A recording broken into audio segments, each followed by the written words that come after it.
God is good all the time. I guess it's the weather outside that's not, making us feel welcome tonight. God is good all the time.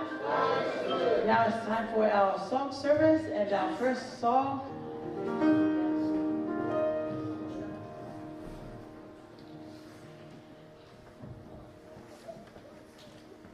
Our first song is the theme song, I'm so glad I'm a part of Family of God.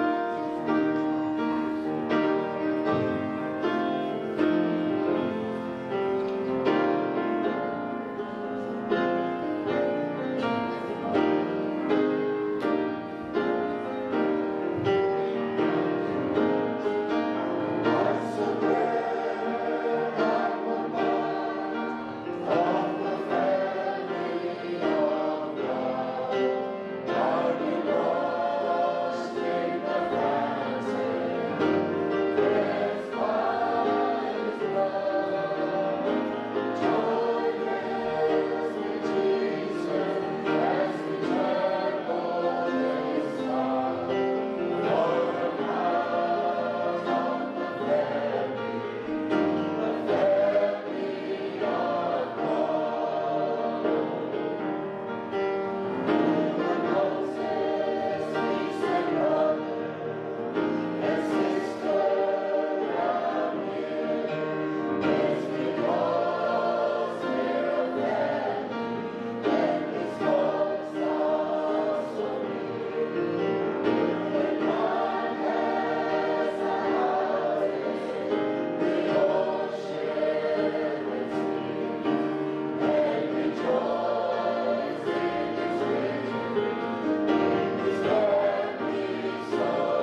song. Heaven Came Down is our second song.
I love this family of God.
Service with our theme song.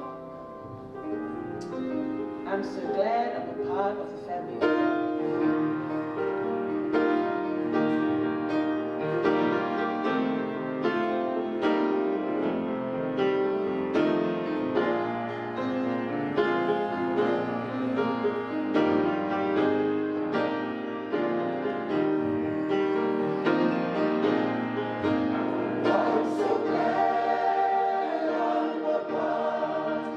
Of the family of God.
thank everyone for using your beautiful voices to glorify God this evening. But I would like to call upon our singing group for our special item. Thank you.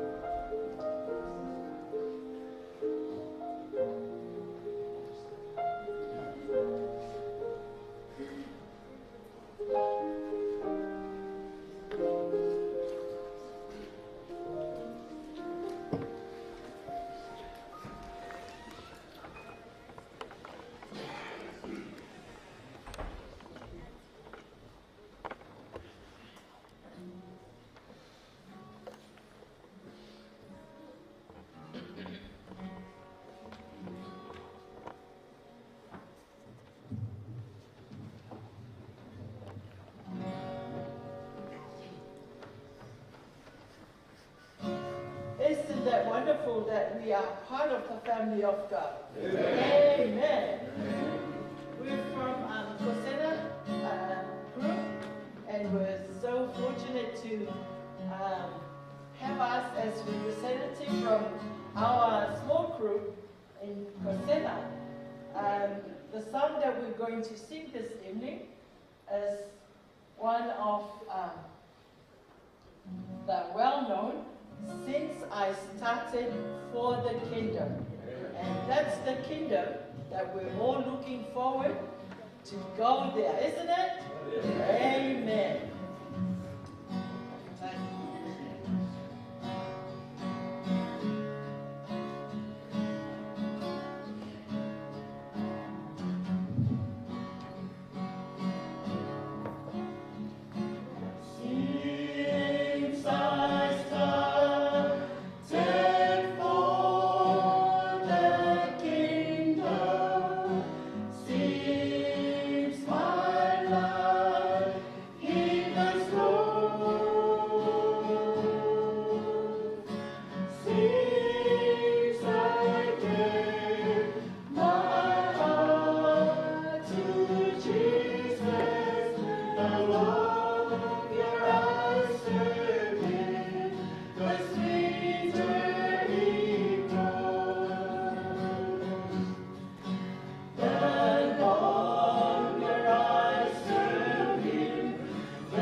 Can I hear amen again? Amen. And it's just so fitting for our Our program tonight, the longer you be with your husband, with your wife, the sweeter it goes. Now you amen. Oh, I didn't hear any more amen after that.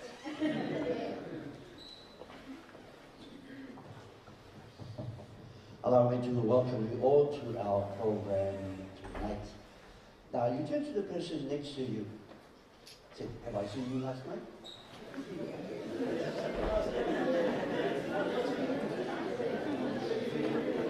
If you were not here last night, welcome. But if you were here last night, good to see you again. So on behalf of the personal ministry team, I'd like to welcome you again to our second night. Thank you for those who came last night, and I do hope that you have been blessed by the message. Amen. Now, tomorrow night, I'd like to encourage you to come, because tomorrow night, you will know who's the best, either the men or the women. Right? Tomorrow night, it's not an hour to come, because you're going to go home and maybe start to fight or whatever you want to do tomorrow night. So I'd like to welcome you again tonight and also tomorrow night. Shall we bow our heads for prayer as we begin? Loving Heavenly Father, we just want to pause for a moment before we begin our service tonight, our seminar on family, to thank you for the song, the longer we serve you and the sweeter we grow. Of course, Father, because you are our best friend, you are our God. And we thank you that we belong to a family of God. Though we speak different languages, perhaps eat different kind of food, wear different kind of clothes, but we thank you that we have been born into this family. It's called the family of God. May this family of God continue to be the best family that the world will ever see, so that they may inquire, how can I belong to such a family? Father, we want to commit this service to you tonight. Yes, from the beginning until we come to the end. Thank you for the good weather that you have given to us. So bless us to this end, we pray. In Jesus' name, let everybody say, Amen. Amen. Last night we did talk about the types of families, right? And I'm sure those who came tonight, you go home, you decide, and you say to yourself, I've been with this type of family. And tonight we will go to a program that we call Marriage and the Family. Right? In tonight's topics, I want you to, those of you who are not married young people, I want you to picture and understand that this is how we go about into married life, and don't jump in too quickly, because you might jump out quickly. I want you to consider about that as we continue to serve our loving God. Right. God said, this is what God said. It is not good for man to be a... I can't hear the man. It is not good for man to be alone. I will make him a helper. What's the next word? Suitable. Right? That means, ladies, when you become the man's helper, you must be very suitable, right? Is that right? Yeah. It's not a trying business. You must be suitable first before we come to you. But those of you who are married, you can't go and look for another one. Then you have already a suitable one that God has given you. Amen? All right. You find that in Genesis chapter 2 and verse 18. Now, I want you to notice something. I want all the men, please, if we could read this verse. Ecclesiastes 4, verse 9, 2, 3. Two are better than one. Stop. Okay? Two are better than one. Continue. Because they have a good return for their work. If one falls down, his friends can help him up. But pity the man who falls and has no one to help him stop. Right? Pity the man. Right. Verse 11. Also, if two lie down together, they will keep warm. But how can one keep warm alone? Stop. That is only for married couple. Okay? You see, that's why I brought my wife with me down here. Right? Not for that, but she does, You know, she look after me and all that. Two are better than one. Okay? Okay. So, though one may be overpowered, two can defend themselves. A cord or three stand is not easily broken. That is very important. I want you to notice something. See? There's three cords. And the first cord is Pacific. The second cord is Mary. And the third cord is God. And then cannot be broken. Right? That should be our life as married couple. That's what Songs of Solomon. Solomon has been through rough life, though he was a king. Can anyone remember how many wives has Solomon? No, only one. Only one. But he had 700 others. Wow. You just need to handle one. Right? So here the Bible is saying, this is King Solomon. After all those extravagant life, he came to the end of his journey and said, it is better to just have one. And also to have God in your life. If, ladies and gentlemen, if you put God out of your life, you will find trouble and all those things come to you. Right. So Genesis 2 verse 21 and 22. So the Lord God caused the man to fall into a deep sleep, and while he was sleeping, this is not good about God. You know, he should wait until the man wake up and then you do the operation. Maybe that's why they do the operation while he was sleeping. They follow this pattern, right? Right.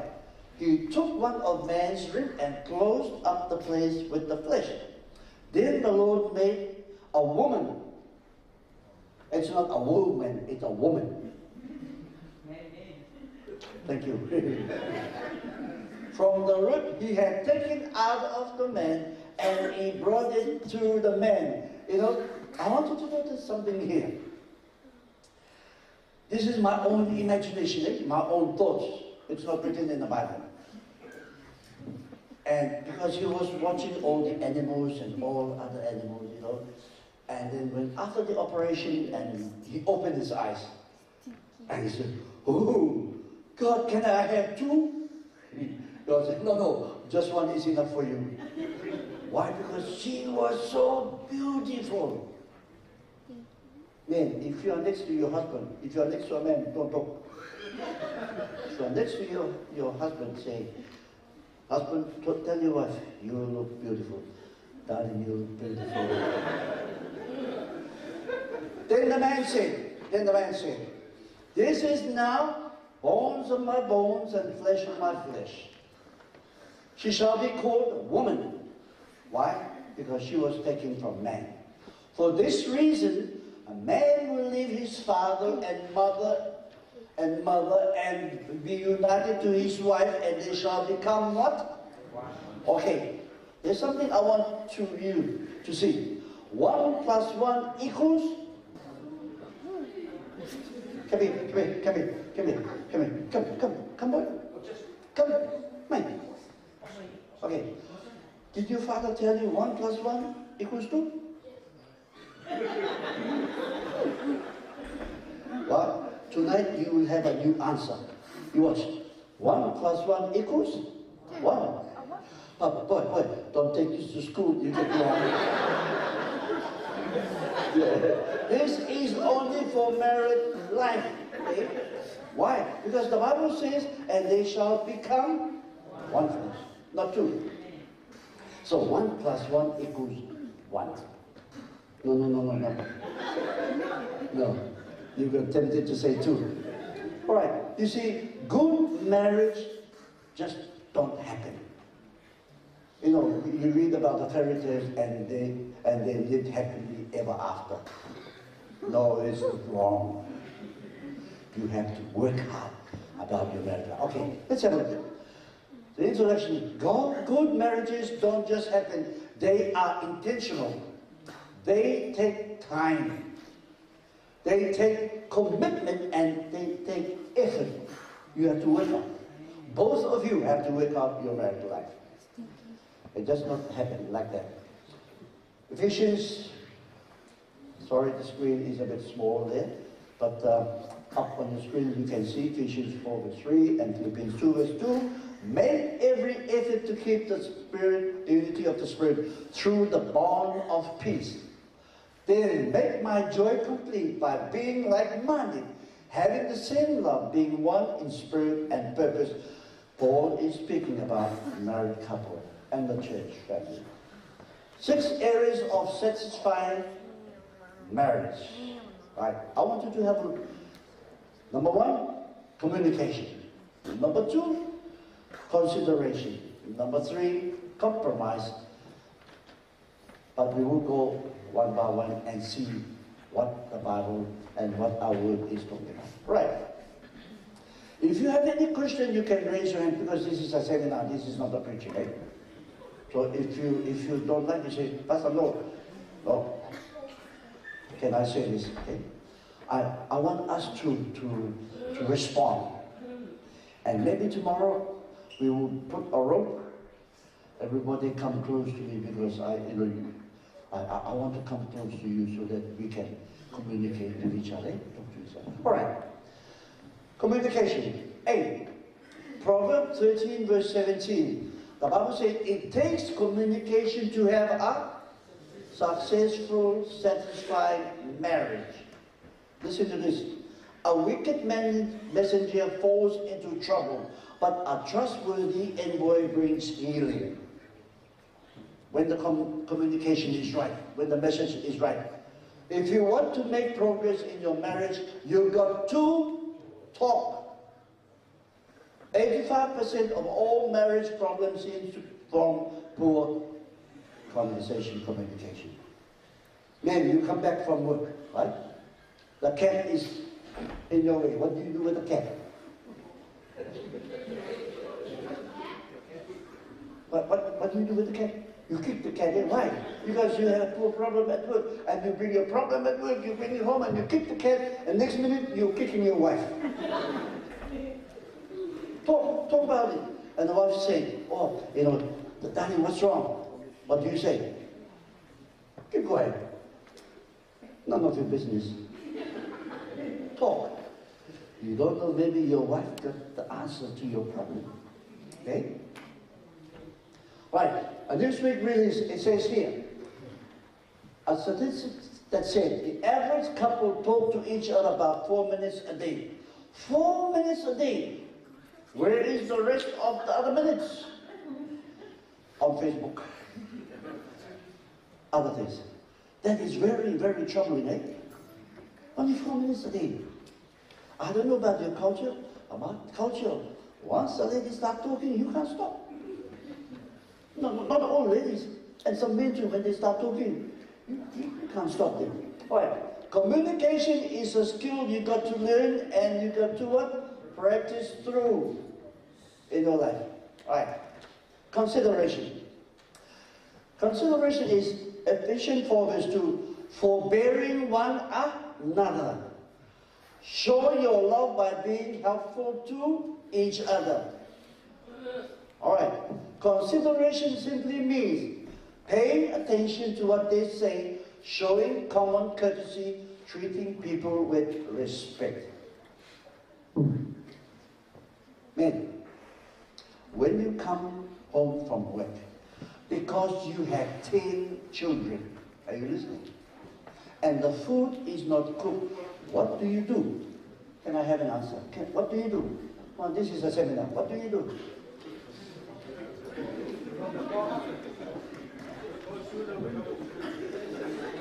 Hold on. Can I hear? What did you say? Go through the window. Go through the window. What's your answer?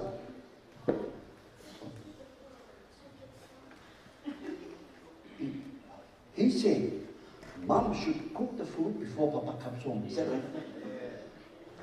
Wow. Your mom do it? What do you do when you come home the food is not cooked? This is consideration. What do you do? No, I'm talking to the fathers, not to the mothers. Fathers, any father? Take it away.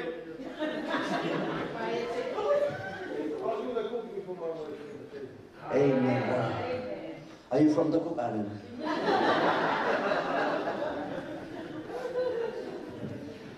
Men, because you have given her 10 children. And you come home, you expect the food to be ready? Sit down. Get the knife and peel the taro. You want to eat taro? Or you be like me, I like rice. Rice is the cheapest food to cook. 2 minutes, it's cooked. But you help. Okay, when you come back home, the laundry is not hung on the line. What do you do?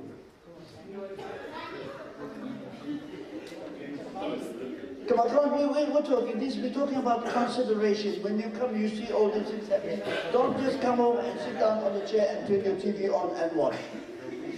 Please, I'm talking to all of us. I'm talking to myself too. I'm presenting to you. I want to do the same thing too, right? So, we lose consideration for each other. James 3:17 said, consideration is a mark of wisdom. So if you don't consider when you come home and do those things, you don't have wisdom in you. I'm not talking, the Bible is saying. Therefore, the wise thing to do is to be considerate to your wife and to your husband. Wow. Is it too hard for us to do? No. I see some men behind them laughing. I think they need a doctor. I think you have not been very consideration to your wife. Thank you for coming tonight. Take note. All right, take note. Before buying, is it a need of what? This is consideration of what you buy to have in your house, eh? You take your wife for a shopping, eh? And the wife come back, darling, I saw this, beautiful. What do you do? Man, what do you do? Have a talk. We just talk about communication. Have a talk, darling. Darling, my sweet darling. Do you think it's really a need or a want? What? Don't just buy to please her. Because when you buy to please her, you go home, you start arguing from the shop, in the car, and home. Right? I see some ladies nodding their head. Okay, can we go without it or not? Yes, we can go without it. Oh, but darling, hey, man, once you hear that word, but darling, okay, I'll buy it. But it's on special. Look, here in New Zealand, it's on special. And you say, well, but it'll be special tomorrow. No, today, it's finished today. What do? Then you buy it. They buy is not special. That means you tell your wife, I'll lay by you for a while. All right. Compromise. All right? This is when you say, oh, is it good? Maybe. Okay? All right. This is a real mark of love. Hey, come on, have a look. 1 Corinthians 13:5. Love does not demand its own way. Very important. The unloving thing to do is to try to change your way. The loving thing is to not demand your own way.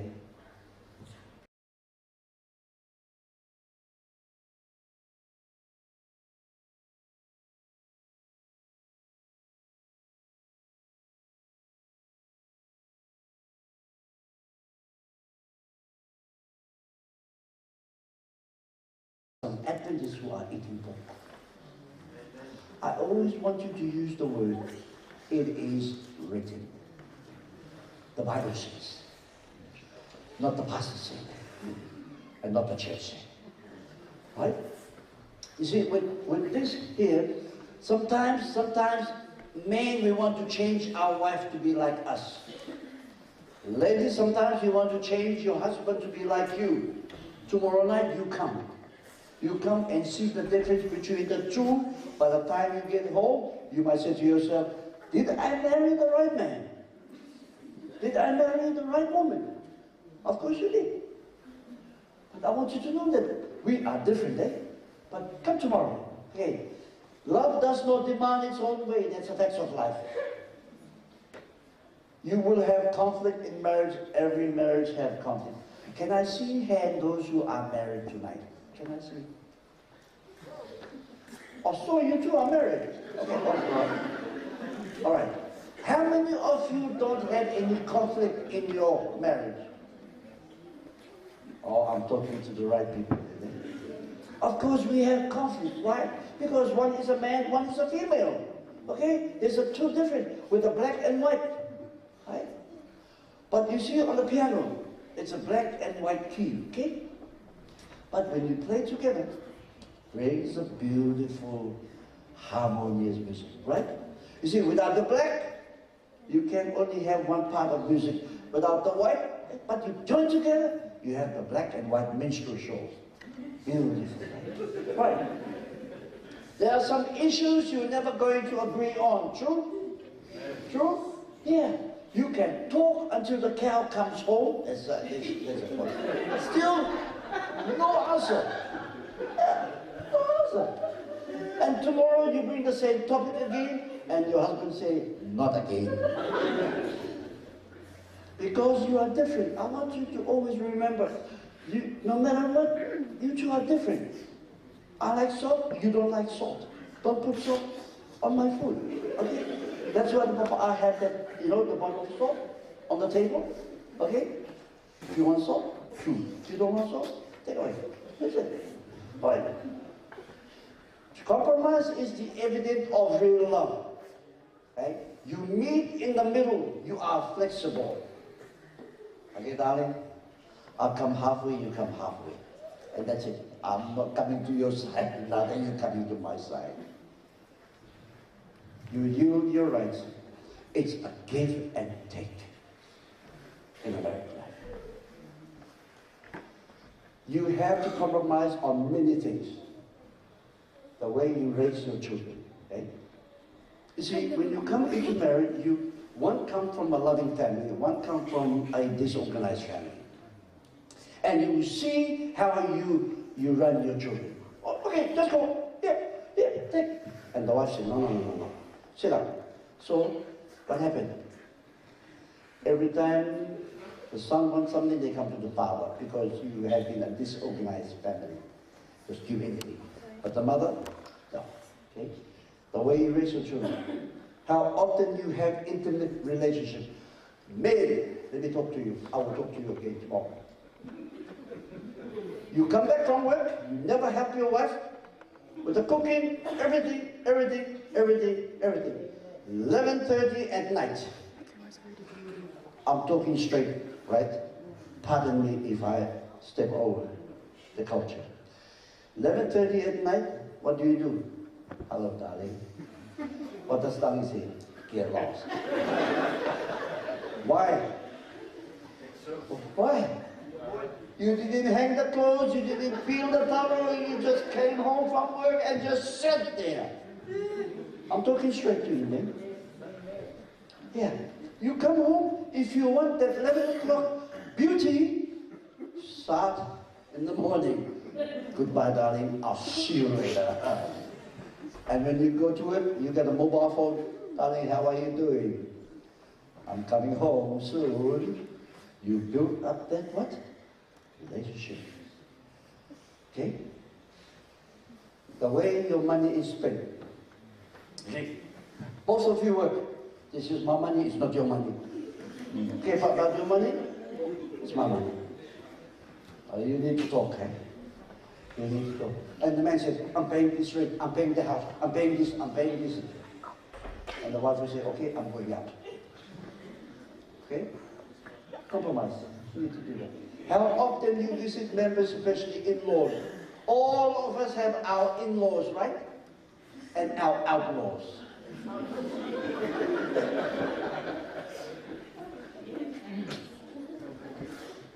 Right?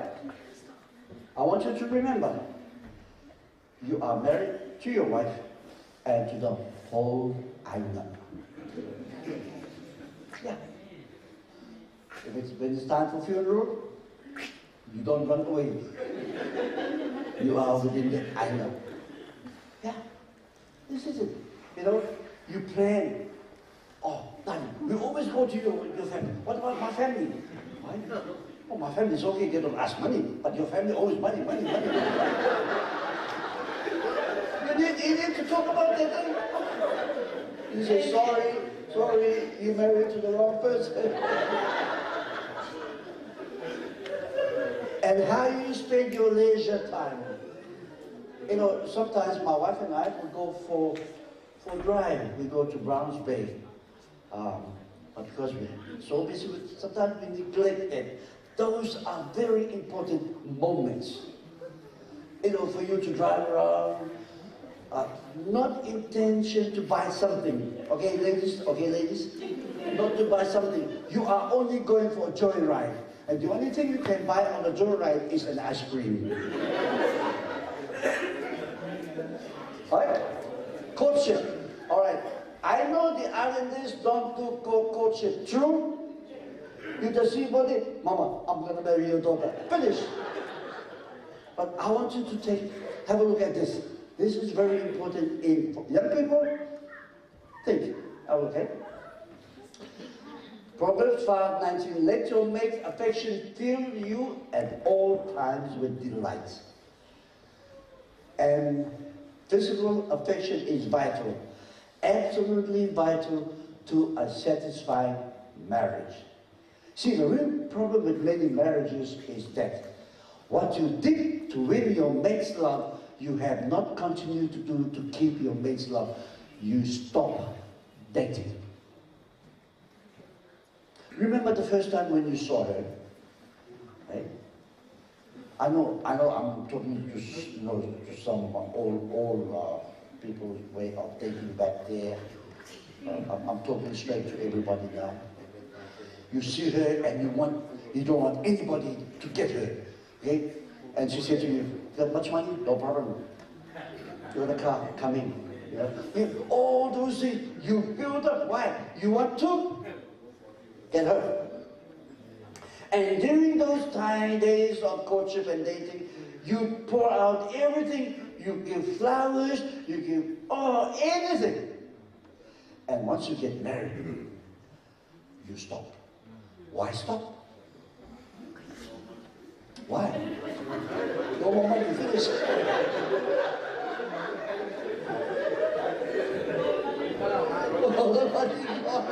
All the money gone to dating, eh? You know, sometimes when you come through, you see your marriage going down, take stock. I just think, hey, honey, you know, I remember we went there. Can we go again? Oh, I told you, you are old. Go back there. Recheck your journey again, because when you go through this, sparks will come. Those courtship days. You know, Ecclesiastes 9:9. It says, enjoy life with your wife whom you love. Am I talking to people with ears tonight? What did I say? What did the Bible say? Enjoy your life. With the what? With the wife and with the husband you love. Okay? The things you did before, she or he was your spouse. Do those things now that you are married. Have fun. Yeah. Have fun. You know, sometimes your boyfriend, you know, or your girlfriend picks your nose or all those things. And then we get married, no more picking nose. Do those things again. Those are funny things that you live when you start.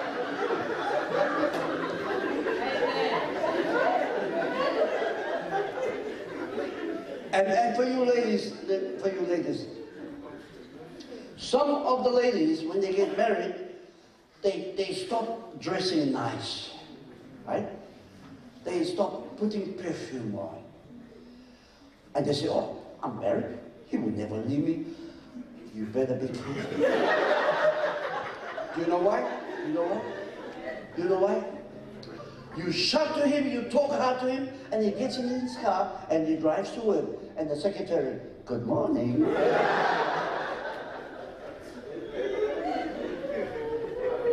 And what does he say? Oh, my wife said, get lost, go. I hope you have an accident. And walking inside, the secretary says, hello. And what do? Hello. Stop that. Okay? Stop that. It says here, enjoy the wife when you're young. Enjoy. You'll never get another one like that. Never get another one like that. Remember, good marriages don't just happen. Marriages are built on a shared relationship. On a shared relationship. You know, I haven't seen any baby just, and you know, the girl says, oh, I'm pregnant. By herself. It's a shared relationship. Are you listening? When it's a shared relationship in intimacy, it's a shared relationship in everything. Right. Commitment. It takes commitment for satisfying marriage. Make sure you don't take your promises to be faithful to your spouse lightly. You know, a young couple was in town having lunch with his friends, and he said, oh, look at my wife, she's beautiful, the best. Can't have her for anybody else. And the girl turned to him and said, show me. Don't just talk, show me. Sometimes we like to boast about our spouses, wherever we go. But are you showing that love at home? Big question, eh? You'll never build a great marriage if divorce is an option. Definition of commitment, I want you to look at this. Being willing to be unhappy for a while until you can work things out. Can you read again? Me? 2, 3. I can't hear you, man. 2, 3. Being willing to be unhappy for a while. Okay, I want you to hear the ladies. Ladies talk better than you. Ladies, 2, 3. Being willing to be unhappy for a while until you can work things out. Okay, ladies, are you willing to be unhappy? No one is talking? All right, very challenging, eh? Hebrews 13:14. Let the marriage bed be held in honor. Ladies and gentlemen, this is, I hear an amen. This is very, very important. The marriage bed is only for you and your spouse. Paul speaks this very, very strong. No one puts his hand on the plow and looks back. Right? You know, you're committed to this person for life. Not when he's sick. You know, when I do the marriage ceremony, I never ask the couple. And then will never answer me, oh, I'll try my best. Would you marry her? I do. In good times and bad times, I do. When you have money in the bank or no money in the bank, I will do. You know? We make those promises. And those promises stand. Okay? And here. And you don't look back and say, oh, I made a mistake.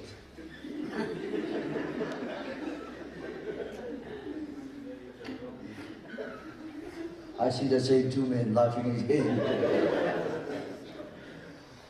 And Christ. I didn't put Christ at the end to say his. I want you to notice something. Christ gave you the love when you run out of love. Because God is love. Yeah. Your attitude towards each other should be the same as that of Jesus Christ. Get him into your life. Treat each other the way Jesus would treat him or her. Commit your marriage to Christ. Commit your family to Christ. When both of you love Jesus, then show that love to each other. Very strong. Very. Right. There are 3 seasons in married life. 3 seasons. You find this passage in Matthew 7, 24 and 25. Jesus is talking about those who build a house, right? Some build the house on the good foundation, and some build on the sand. And there are 3 words that I would like to bring to this in this passage. Matthew 7. 3 external forces that can destroy or damage home and family. Rain. In this passage, when you go home, you read the rain came, right? And then the floods came, and then the winds blew. 3 things will happen in our marriage life, right? Are you ready? Let's go. You need to be prepared for the rain, the culture you live in. There are 3 forces today in culture that are eroding marriages. Number 1, the alternate lifestyle.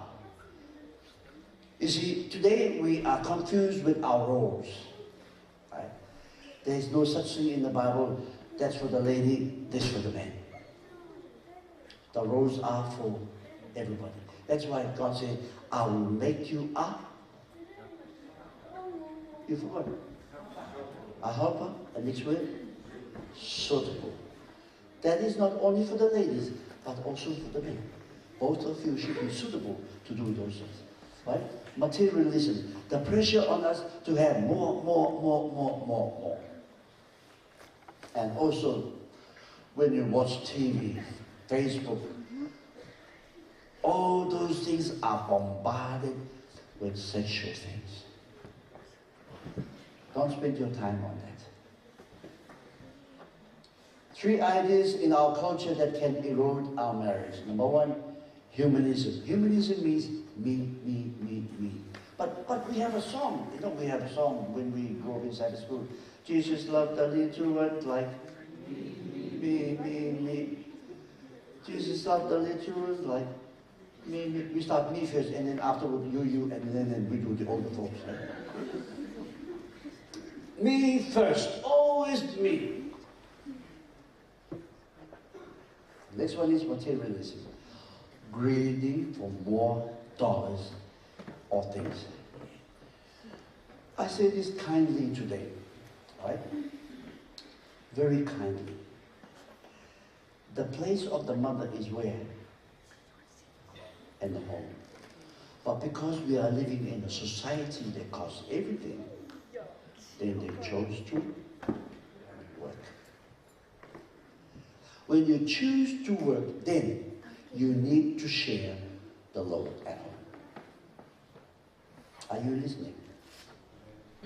Is it hard? No, it's not. Right? And then we have this, what we call hedonism, means if it's feel good, do it. Right?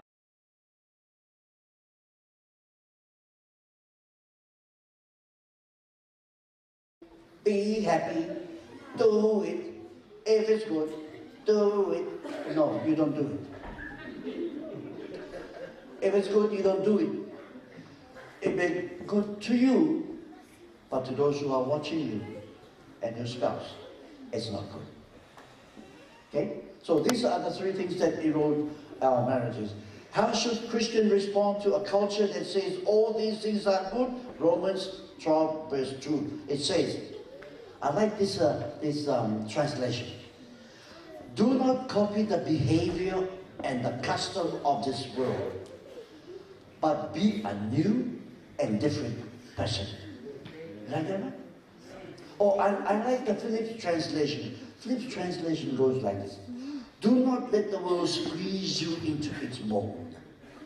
Meaning, those of you who are cooks, when you bake a banana cake, when it's still wet, you can change the shape. True? It depends on your mold. But when it's cooked, come out as a heart. Oh, I don't want a heart, I want a diamond. You can't, because it's already. So the Bible says, do not let the world, Do not copy the things of the world. That may look nice, you do it, but the end is destruction. And then you got floods in your life. You prepare for the flood, the crisis you are to live with, the death of a child. You know, the death of a child in the family can bring devastation to the family. Major financial times. We are living in a very difficult time. Jail sentence.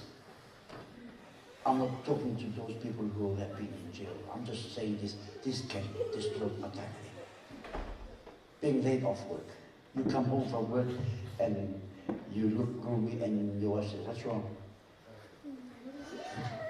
"Darling, I've been laid off work." What happened? Two results. Either the reaction will be, "So, is that right? Go and find another place for you." Or, "Come, let's wait together." Okay? All right. Unfaithful spouse. That can break a relationship. Major illness in the family. It can. Cancer. Whatever. Business failure. Those of you with business. And court appearance. All these things. Unwanted pregnancy. What? You're pregnant? Who for? Who from? Right? Death of a close friend. I tell you, a death of a close friend can really bring devastation. Miscarriage. Unemployment. All these things are floods that comes into our life. Now, Isaiah 43, 1-3 says, relax in God's plan. He says, don't be afraid, don't worry. You read in Isaiah 41, verse 10, God said, don't be afraid, I'll be with you. How nice, eh?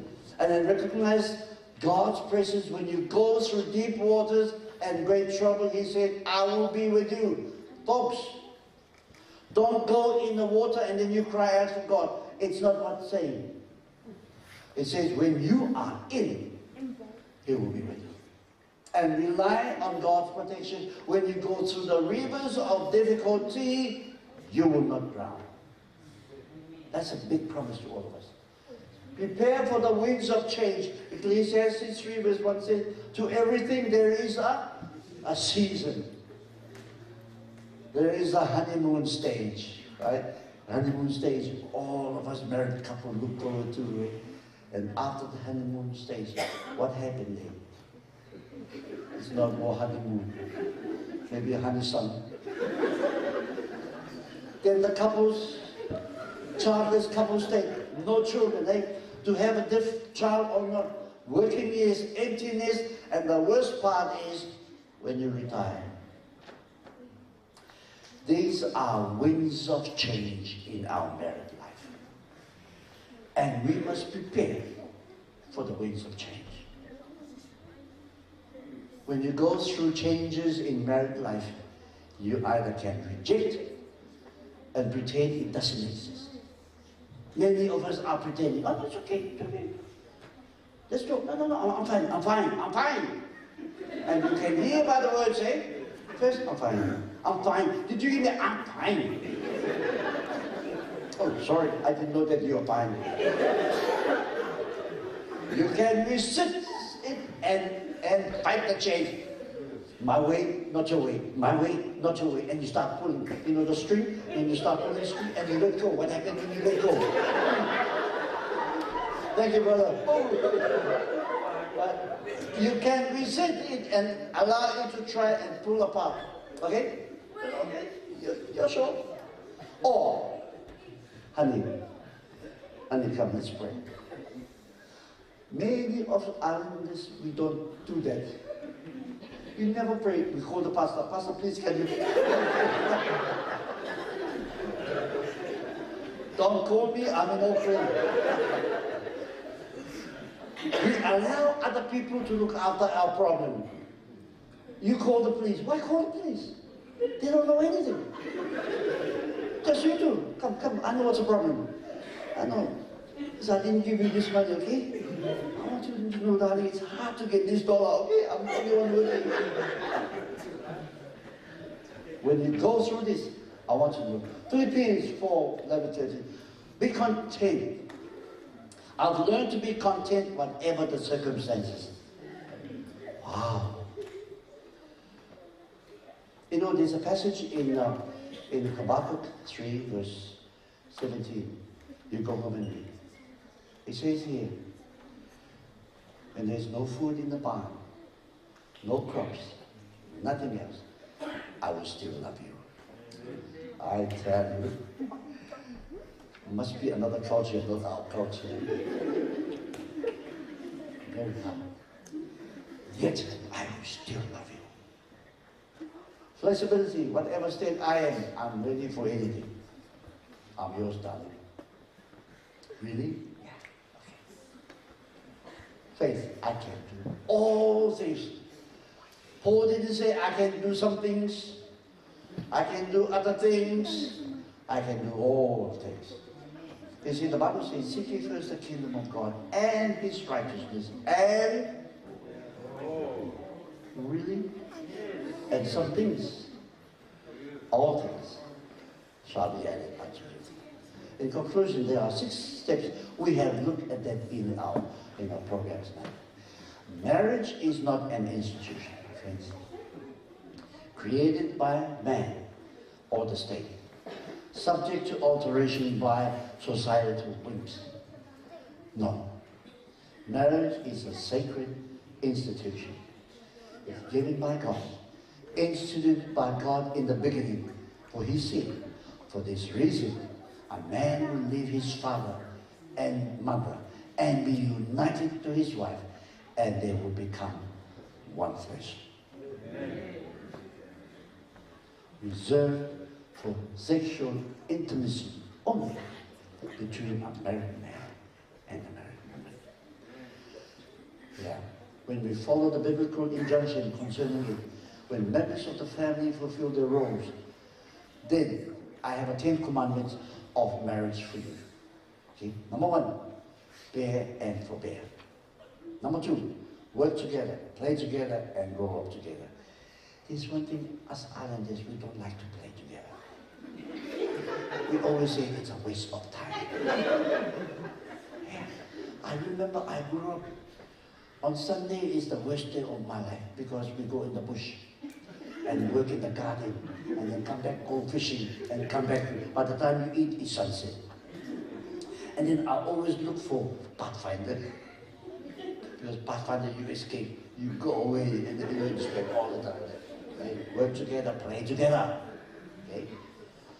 Avoid the little quarrels. Yeah? And the big ones will take care of themselves.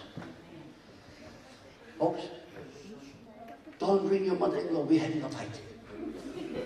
She is the worst referee. Because she will say to you, leave him, come home. It's a give and take, okay? Give and take, right? Give and take.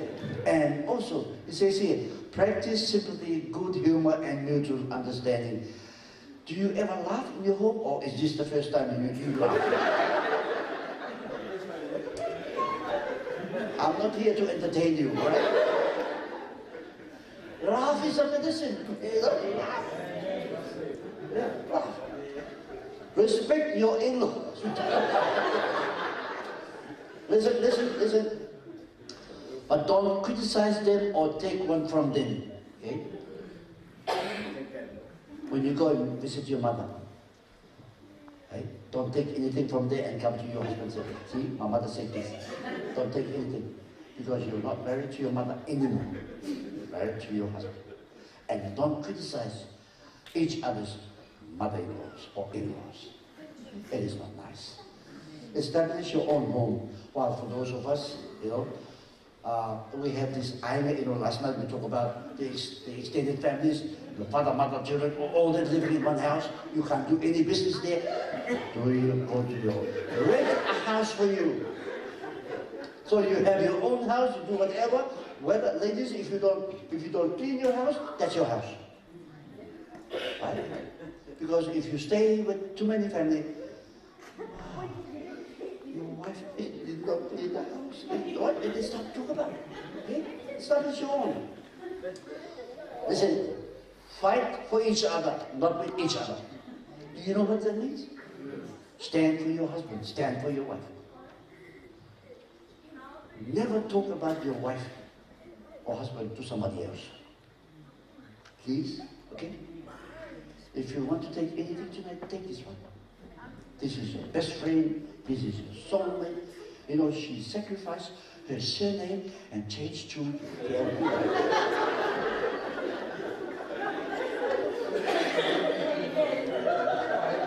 Yeah. Do you ever think of that? You know, your family name gone forever, and you come under this man. So I said to her, it's okay. Mary Mandala, that's her father's name, and then Teaukura. I'll just have mine at the back just to make it handy. Right? Don't grumble. This is the worst thing my father always tell us the time I was with him. Never argue before eating and during eating and after eating. Otherwise you will not enjoy the food. Man, if it doesn't taste nice, just eat. Just eat. You know, there's a story about a man and his daughter. The man came home and sit at the table. The toast was burnt. The egg was running. And she looked at her dad, and her dad just ate. And after that, she said, Dad, you know, I was looking at you, you were just enjoying eating. And he said, honey, your mother is sick. She tried her best to cook for me. Why should I grumble? At least I have something to eat. Man, even if you don't like it, just say, thank you, darling.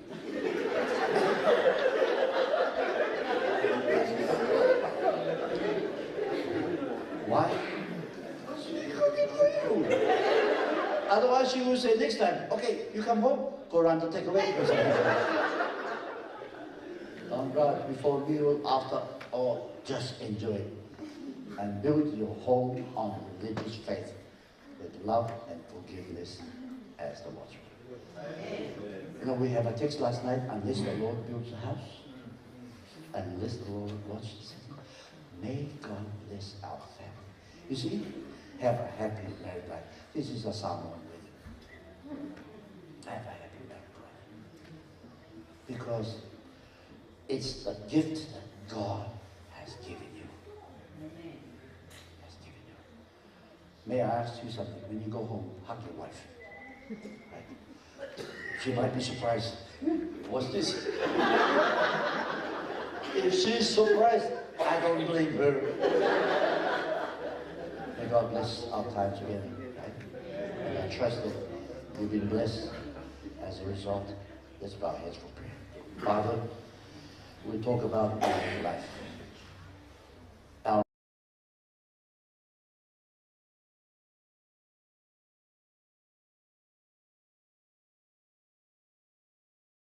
From your word and from things in life about how to make our marriage life strong. And for our young people, Lord, I pray that we as married couple may be able to show a role model, a good role model to them, so that they will anticipate and look forward to a loving relationship in the future. Thank you for our Lord Jesus Christ, who is our master and our friend. May he continue to be our source of strength in our married life, Father. Dismiss us with your blessing. Bring us back again tomorrow. We pray in Jesus' name. Amen. Thank you everyone for coming tonight. So tomorrow night, please, I'd like to invite you to bring more men. So the men, we can support ourselves with the ladies tomorrow night. Tomorrow night, our program is differences between the men and the women. Until tomorrow, far, so forth.